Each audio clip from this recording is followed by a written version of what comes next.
The given graph shows the variation of angle of deviation for change in angle of incidence for a triangular prism kept in air. Choose the correct statement from the following.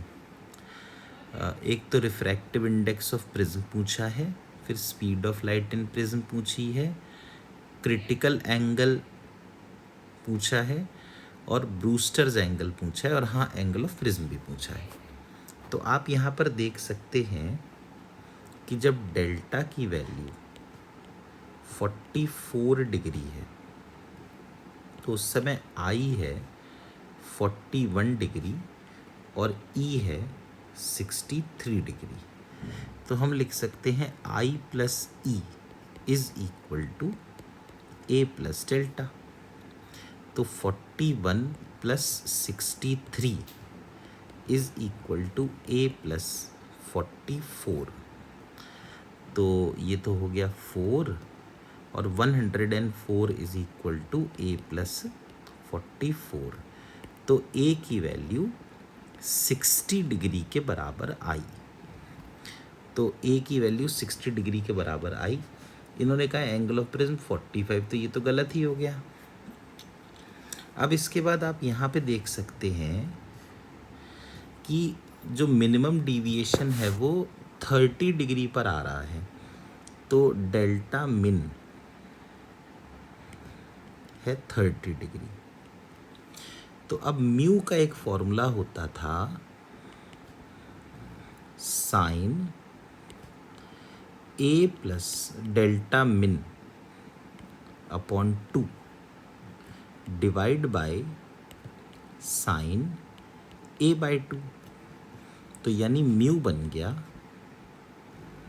Sign 60 plus 30 by 2 upon sine 60 by 2 यानी 30। तो mu बन गया sign 90 bye 2 sign 45 यानी 1 by root 2 और sign 30 यानी 1 bye 2।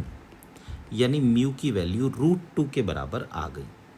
तो अगर mu root 2 के बराबर आ गया इसका मतलब कि जो ये सेकंड स्टेटमेंट है ये सही है।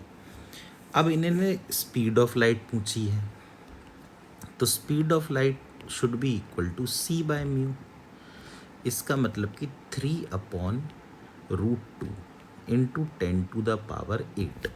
तो थर्ड ऑप्शन में क्या ये लिखा है 3 upon root 2 into 10 to the power 8? Yes, c is also correct. फिर पूछा है critical angle for glass air interface. तो क्रिटिकल एंगल जो होता है वो होता है साइन इनवर्स 1 अपॉन म्यू। इसका मतलब साइन इनवर्स 1 अपॉन रूट 2 यानी कि 45 डिग्री होता है। तो 45 डिग्री दे रखा है क्या? बिल्कुल दे रखा है। इसका मतलब ये डी भी सही है। और फिर ब्रूस्टर्स एंगल पूछा है from glass to air interface. तो जो ब्रूस्टर्स एंगल होता है थीटा पी, ये होता है tan इनवर्स म्यू। तो म्यू तो हमने अभी देखा था रूट 2 था, तो पोलराइजेशन वाला एंगल या ब्रूस्टर्स एंगल हुआ tan इनवर्स रूट 2। तो tan इनवर्स रूट 2 यानी कि ये भी सही है। तो इसके बी, सी, डी और ई ये चारों ही ऑप्शंस सही है।